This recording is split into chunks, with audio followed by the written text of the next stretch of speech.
Alright, we are up to chapter 9. The pig, the bollocks, the sheep, the pony and the nanny goat. At that moment, George's mother came back from shopping in the village. She drove her car into the yard and got out. She was carrying a bottle of milk in one hand and a bag of groceries in the other. The first thing she saw was the gigantic brown hen towering over little George. She dropped the bottle of milk. Then Grandma started shouting at her from the rooftop, and when she looked up and saw Grandma's head sticking out through the tiles, she dropped the bag of groceries. "How about that then, Mary?" Grandma shouted. "I bet you've never seen a hen as big as that." "That's George's giant hen, that is." But, stammered George's mother. "It's George's magic medicine," Grandma shouted. We've both of us had it, the hen and I.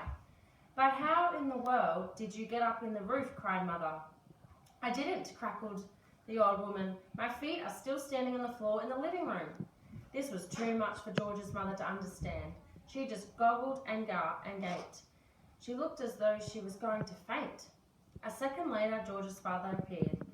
His name was Mr. Killy Cranky. Mr. Cranky was a small man with bendy legs and a huge head. He was a kind of father to George, but he was not an easy person to live with because even the smallest things got him all worked up and excited.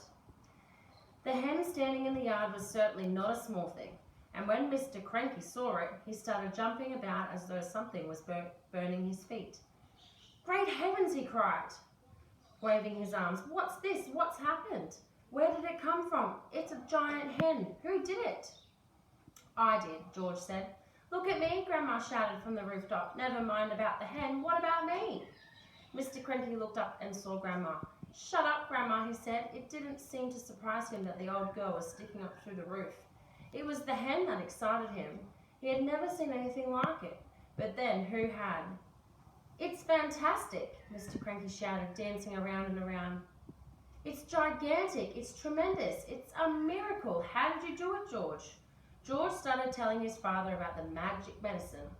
While he was doing this, the big brown hen sat down in the middle of the yard and went cluck, cluck, cluck, cluck, cluck, cluck.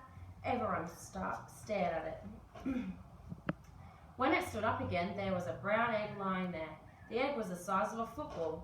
The egg would make scrambled eggs for about 20 people, Mrs. Cranky said. "George," Mr. Cranky shouted, "how much of this medicine have you got?" "Lots," George said. "There's a big saucepanful in the kitchen, and this bottle here's nearly full." "Come with me," Mr. Cranky yelled, grabbing George by the arm. "Bring the medicine. For years and years I've been trying to breed bigger and bigger animals.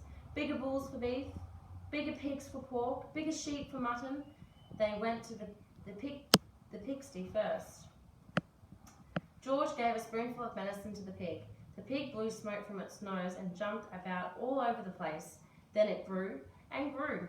In the end, it looked like this. They went to the herd of fine black bollocks that Mr. Cranky was trying to fatten for the market. George gave each of them some medicine, and they got bigger. Then the sheep,